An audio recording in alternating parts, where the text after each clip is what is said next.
Faly miarabantsika tsirairay avy indray amin'izao andro ono izao eto amin'ity fandarana miomana eona amin'Andriamanitra ao ity.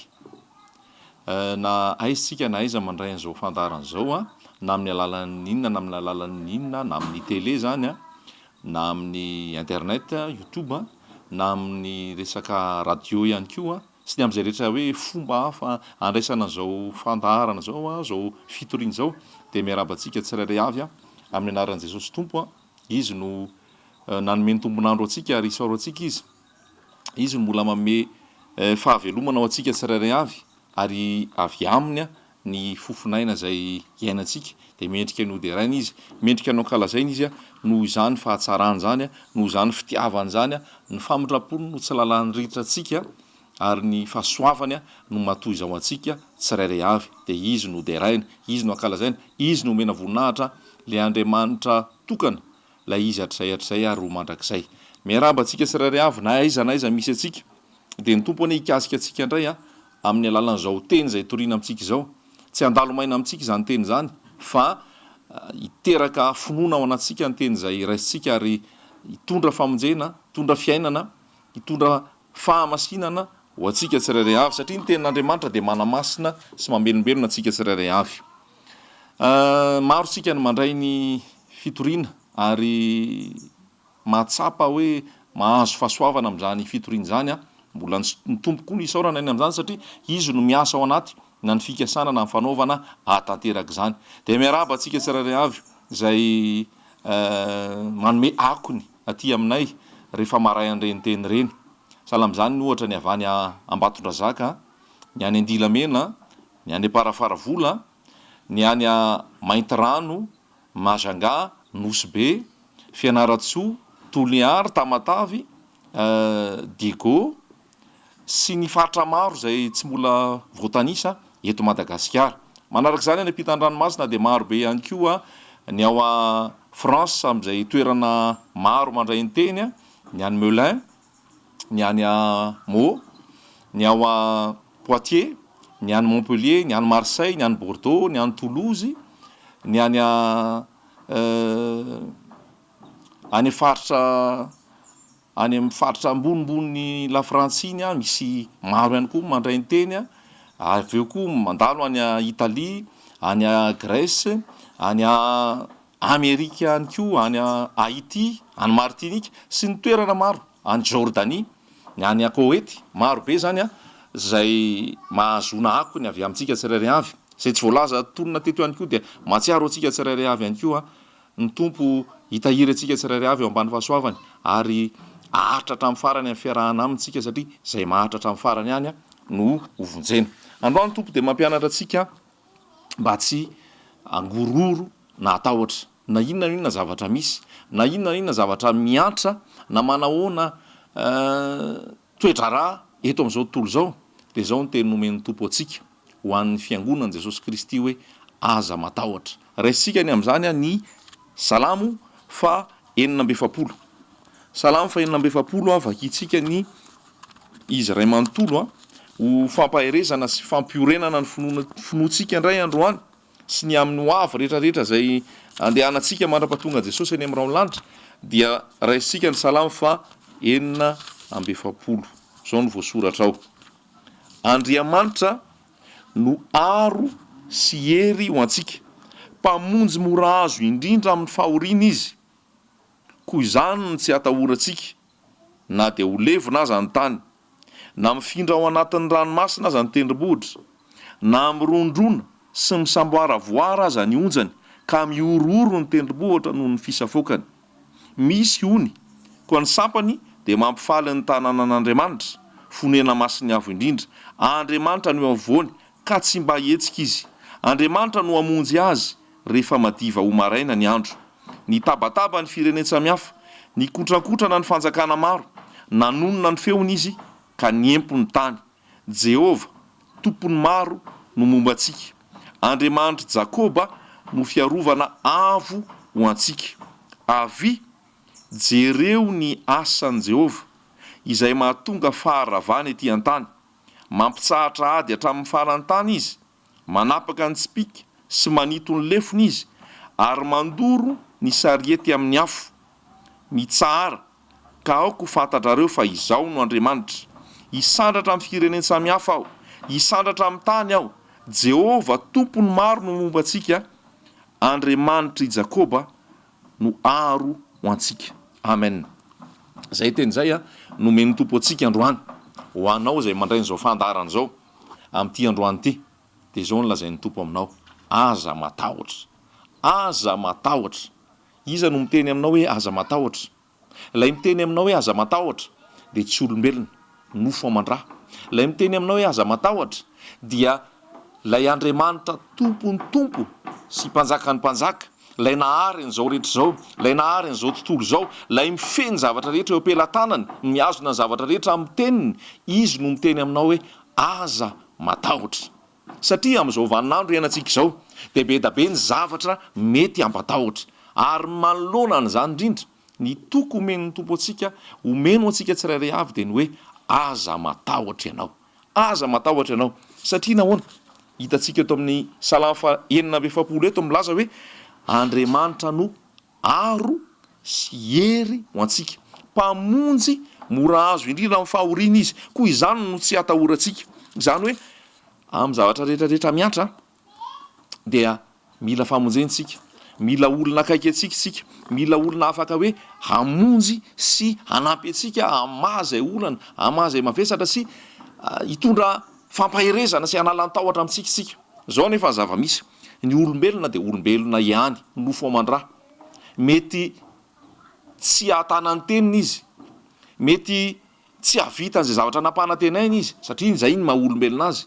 Ary vao ainga antsika nomeny tompo an'ilay teny hoe voaozana zay olona matoky olona, na ao ara ny fikasany tsara, na ao ara ny fampanantenana ataony, na ao ara ny toky zay omeny rehefa eny am-pandehanana eny, noho ny fahalemeny, noho ny toe-javatra maro samihafa, de mety tsy ho voatana ny teny nomeny, tsy ho voatana ny toky zay lazainy. Fa amin'ity androany ity no miteny aminao, tsy ny foloan'ny repoblika, tsy ny foloan'ny antenimieran-doha olona, na ny foloan'ny antenimieram-pirenena, tsy ny manam-pahefana eto amin'izao tontolo zao, fa miteny aminao de lay mpanjaka ny mpanjaka, lay tompony tompo, lay izy atrairay ro mandrakizay, lay nisy tsy nisy mpamorona, Andriamanitra mahery. Izy no miteny aminao androany, aza matahotra ianao, aza matahotra ianao. Tsy pastera no miteny aminao, na apôstôly no miteny aminao, na mpaminany no miteny aminao, na evangelista no miteny aminao, na mpampianatra no miteny aminao, na zay olona mitory ny filazantsara no mametoky aminao fa eo foana, ary aro anao, sombanao sy ampahery anao. Fa no miteny aminao androany de lay Andriamanitra nahary an'izao tontolo zao, lay mpanjaka ny mpanjaka sy tompony tompo averiko foana, lay izy atr'izay ary mandrakizay, lay Andriamanitra mahery, Jehova mpiady mahery. Izy no miteny aminao hoe aza matahotra ianao. Inona no mety hampatahotra? Be da be ny zavatra mety hampatahotra atsika. Voatselintsika de mareny fampiororona ataon'ny mpampiororo zay mamono olona maro. Raha ohatra tsy tsorina izy moa de amin'ny hoe ny terroriste zay voaingana le tany amin'ny tsena Noely tany Berlin, zay namono olona maro tamin'ny alalan'ny camion. Reny zany zavatra tsy ampoizina, tsy eritreretina, fa zavatra miatra. Misy fampitahorana, misy famonoana, misy ny alatra, misy ny vonolona, misy ny herisetra maro isan-karazany. Amin'izao vaninandro enantsika izao dia manjaka ny tsy fandriam-pahalemana. Ary ny ten'Andriamanitra moa dia milaza mihitsy hoe noho ny habean'ny tsy fankatoavan-dalàna dia angatsika ny fitiavany maro. Zany hoe misy tsy fitiavana, misy fifankahalana, misy tsy fifankahazona. Ten'Andriamanitra dia milaza ihany koa hoe araroty zao fiainana zao, araroty ny andro azo anaova-tsoa fa ratsy zao fiainana zao. Tamin'ny andro nandroatan Paoly izany teny zany no efa voalaza hoe ratsy zao fiainana zao. Maika fa amin'izao taona 17 zao no tsy mbola heratsy kokoa noho tamin'izany lazain'ny Paoly zany hoe ny vanim-potoana iainantsika. Etsy an-tanin'izay akoatrany hoe herisetra sy ny famonoana sy ny abibiana ataon'olona, de eo ihany koa ny ataoko hoe loza ara-boajanahary, ny horohorontany, ny haintany, ny tsy fisikana, ny aretina sy ny loza maro isan-karazany. Zany hoe reny rehetrarehetra reny miteraka tahotra ao anatin'ny olona tsirairay avy. Matahotra ny amin'ny ho avy, anahoana no avy? Mbola eo foana ve ny asa? Mbola hisy asa fivelomana ve? Anahoana no avy? Mbola hisy fitafiana, mbola hisy sakafo, mbola hisy fahasalamana tsara hitoetra ve anahoana no avy manahoana ny mombamomba ny fiainana ray manontolo fa ratsy zao fiainana zao manahoana ny fahasalamana mety misy zavatra maro atrehanao atsoatsy fa zao no lazay ny tompo aminao hoe aza matahotra ianao. Inona no atahorantsika? Andriamanitra no aro sy hery ho antsika, mpamonjy mora azo indrindra amin'ny fahoriana izy. Izany no tsy atahorantsika. De inona zavatra mitrangato? Inona no tsy atahorantsika? Tsy atahorantsika na de ho levona aza ny tany, na dia mifindra ao anaty ranomasina aza ny tendrombohitra, na dia mirondrona azy sy misamboaravara aza ny onjany ka miorooro ny tendrombohitra noho ny fisafokany. Zany zavatra lazain'ny mpanao salamo zany raha raisitsika tsaina de hoe tena efa korotana, efa tena hoe zavatra mampatahotra sy mampiororo hoe ahoana moa ny atantsika zany hoe levona ny tany. Ahoana ny fijeritsika zany an-tsaina hoe mifindra any an-dranomasina ny tendrombohitra, mirondroana sy misamboaravoara ny onjany, miorooro ny tendrombohitra noho ny fisafokany. Zany rehetrarehetra zany endrika zany hoe ohatrany hoe sary teny ihany koa, fa dika zany hoe tena zavatra miopapana ary mety zavatra tsy araky ny eritreretintsika, zavatra hitranga sy mety hiteraka tahotra ao anaty, fa ny tompo manome toky atsika hoe aza matahotra ianao. Ny tahotra matsy de midika tsy fahatokina an'Andriamanitra. Ny tahotra de lasa ohatrany hoe manambany an'Andriamanitra. Ny tahotra de lasa ohatrany hoe tsy malala ianao fa velona ny Andriamanitra ao, ary manam-pahefana, manan-kery, mifeny zavatra rehetra ary tsisy mahatohatra azy. Zay mila fantatritsika, io Andriamanitra ao io, le Andriamanitra Jakob, Andriamanitra Isaka, Andriamanitra Abraham, Andriamanitra Israely, la izy hatrizay ary mandrakizay, izy rery no Andriamanitra, de tsisy mahatohatra azy. Ambony zavatra rehetra izy. Rehefa miteny izy de tanteraka zay lazainy. Rehefa miasa izy tsisy masaka noho voasoratra ao amin'ny Isaia. Ny tsy fahafantarantsika an'izay herin'Andriamanitra sy fahalebiazany sy ny fahefany sy ny heriny zay de mampisy tahotra ao anatsika, mampisy tebiteby, mampisy fisalasalana de reraka sy oritsika. Ary ny tahotra de miteraka aretina. Maro ny aretina lazain'ny manam-pahaizana sy ny mpitsabo hoe tsy vokatry ny aretina ohatrany isan'andro fa vokatry ny fahatahorana. Rehefa matahotra ianao de lasa tsy mahita tory. Rehefa matahotra ianao dia mivadi-po. Rehefa matahotra ianao miakatra ny tension. Rehefa matahotra ianao misy palpitation. Rehefa matahotra ianao tsisy fifaliana intsony ao anatinao. Rehefa matahotra ianao lasa tsy matelikanina intsony, na vao maika lasa mihinan-kanina be loatra. Rehefa matahotra ianao lasa tsy misy fifaliana ary tsy mizara fifaliana ao any hafa fa lasa misy ankizy tinana. Rehefa matahotra ianao de lasa tsy misy fiadanana intsony ao anatinao. Ny tahotra de avy amin'ny devoly.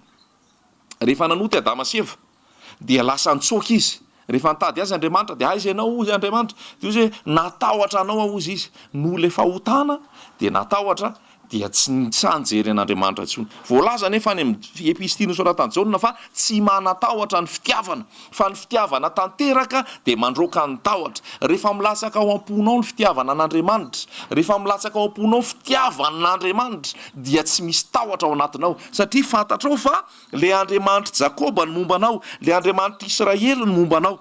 Fanamariana tiako aperaka amintsika atao anatin'ity Salamo 170 ity, raha azo atao, raha afaka atao de jerevo ny dika teny hafa, dika teny frantsay, dika teny version Martin na version Osterwald na version Bible de Jésus-Christ. Ahitantsika le teny eo amin'ny andininy fahafito hoe Jehova tompony maro momba atsika, Andriamanitra Jakoba no fiarovana avo atsika. Le teny hoe Jehova tompony maro amin'ny teny malagasy izy de hoe Jehova tompony maro. Le tompony maro zany fietreretintsika zany hoe tompon'ny olona maro be. Fa raha mamakytsika amin'io teny io, eo amin'ny andininy faha 1 koa izy de milaza hoe Jehova tompony maro no momba atsika. Le Jehova tompony maro raha dika amin'ny teny frantsay de hoe l'Éternel des armées. Inona ny dika zany hoe l'Éternel des armées zany? Andriamanitra ny tafika, Andriamanitra ny miaramila. Zany hoe io Andriamanitra io de mahavonjy anao amin'ny fotoana rehetra. Ao amin'ny Salamo ao koa de misy milaza hoe ny anjelin'ny Jehova de mitoby, ny anjelin'ny Jehova de mitoby manodidina zay matahotra azy ka mahamonjy azy. Zany hoe ny fiarovana ho anao tsy resaka alika mpiandry tanàna, na resaka lay orinasa miantoka ny fiambenana eo an-tanàna, fa ny fiambenana ambony indrindra ho anao, ny anjelin'ny Jehova mitoby manodidina zay matahotra azy. De zao no lazaiko anao, tsy anjely ray io na anjely roa na anjely telo, fa anjely maro ny miaro anao.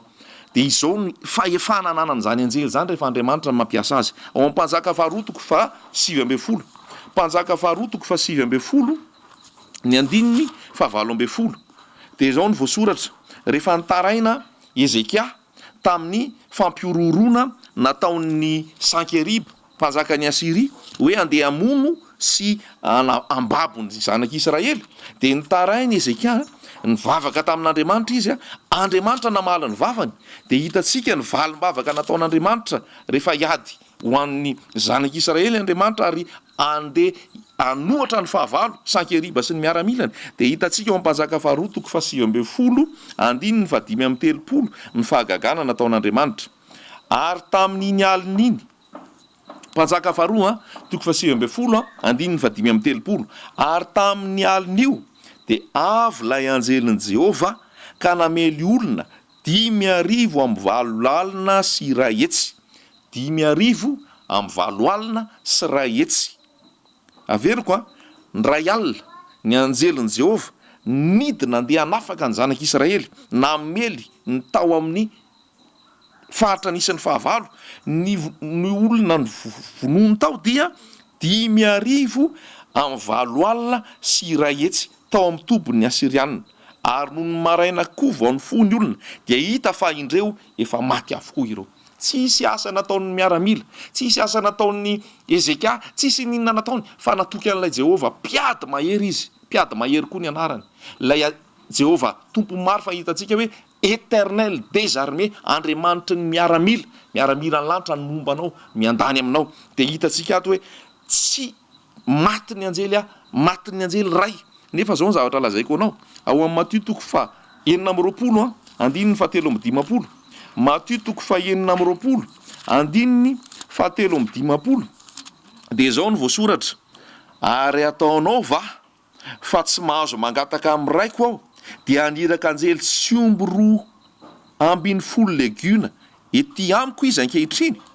Jesosy io miresaka io zay niteny izy hoe raha zangeny te hisy fiarovana te tsy ho voasambotra de afaka mangataka amin'ny raiko de ny raiko aniraka anjely tsy omby 2,10 legiona ho eto amiko. Legiona anankiray eo amin'ny 2,000 eo ao amin'ny Marka toko 10:7 misy an'izay hoe legiona nisanay ozy de aveo rehefa nalefa tany amin'ny kisoa le legiona dia eo amin'ny kisoa 2,000 teo ny lasa ny varina tany akady. De Jesosy niteny hoe tsy fantatrao fa raha angataka amin'ny ray azy ao dia aniraka anjely tsy omby 2,10 legiona ety amiko izy ankehitriny. Zany le Andriamanitra mombantsika ary io Andriamanitra io de tsy iza fa Jesosy Kristy. Zay ny lazaiko anao, Jesosy Kristy aza matahotra ianao fa momba anao aho izy. Zao ny lazainy atao amin'ny Apokalipsia toko 1 andininy fa 7:10 hoy izy aza matahotra. Apokalipsia toko 1 andininy fa 7:10 Jesosy Kristy io miteny io ary amin'ny testamenta taloha Jesosy Kristy ihany koa lay Andriamanitra voalaza de voalaza fa miteny izy hoe aza matahotra izao ny voalohany sy ny farany de ilay velona efa maty aho nefa indro velona indray velona mandrakizay sady manana ny fahanalahidiny fahafatesana sy ny fiainantsika. Jesosy Kristy zany. Inona ny mahatonga anao tsy atahotra satria lay miteny aminao de nandresan'ny fahafatesana. Tsy misy mihitsy olona teto tany nalaza manam-pahefana nanam-bola nitondra fivavahana, nitondra tokom-pivavahana, nitondra fomba fisainana, nitondra fomba fiaina ka hoe tsy maty fa velona foana. Zay rehetrarehetra nalaza sy nanam-pahalalana sy nanam-pahendrena teto tany maty de any am-pasana any hanikakana hatramin'izao. Fa lay maty ka nitsangana tamin'ny maty de iray ihany velona mandrakizay. Jesosy Kristy no anarany de eo amin'ny Apokalipsia izy de miteny hoe aza matahotra izao ny voalohany ny farany de ilay efa lay velona efa maty aho fa velona indray izao mitana ny fahanalahidiny fahafatesana sy ny fiainantsika. Manome toky atsika hoe aza matahotra na amin'inona na amin'inona. Farany ao amin'ny Isaia 1:7 Isaia 1:7 de zao ny voasoratra hoe aza matahotra ianao fa momba anao aho aza mierikerika foana fizao no Andriamanitra ao mampahery anao aho eny mamonjy anao mitantana anao amin'ny tanana kavanany fahamarinako aho. Zany toko omen'Andriamanitra atsika tsirairay avy. Aza manala baraka ny Andriamantsika ka ny olona zao tontolo zao ndray ny manana fanantenana, ny olona zao tontolo zao ndray ny mavirika, ny olona zao tontolo zao ndray ny tsy matahotra, fa ianao milaza kristianina, ianao milaza zanak'Andriamanitra, ianao milaza fampino matahotra ary manana fakanosana fa ny tenin'Andriamanitra dia miteny amintsika Isaia 1:20 milaza hoe aza matahotra ianao fa momba anao aho, 1:10 aza matahotra ianao fa momba anao aho, ary aza mierikerika foana fa izao no Andriamanitra ao, mampahery anao aho sady mamonjy anao, eny mitantana anao amin'ny tanakavanany fahamarinako aho. 1:13 fa izao Jehova no Andriamanitra ao, no mitantana anao ny tananao ankavanana, dia ilay manao aminao hoe aza matahotra, izaho no amonjy anao. Fa izao Jehova Andriamanitra ao no mitantana ny tananao ankavanana, dia ilay manao aminao hoe aza matahotra, izaho no amonjy anao. Teny omen'ny tompo antsika izany androany. Raha ny fotoana dia tsy ampy ny 20 minitra hitanisana an'izany hoe aza matahotra zany, fa isan'andro ny tompo dia miteny amintsika androany hoe aza matahotra ianao, ho anao zany. Aza sahirana miantso ny ankavanana sy ny ankavia sy ny olona lavitra, fa antsoy aho izy dia hovaliko ianao, ary ampisehoako zava-dehibe sara-patarina zay tsy fantatrao, Jesosy Kristy lay manerana an'izao tontolo zao, izy lay Andriamanitra tokana, izy lay Andriamanitra velona, hozy izy hoe matoky izao ihany aza matahotra.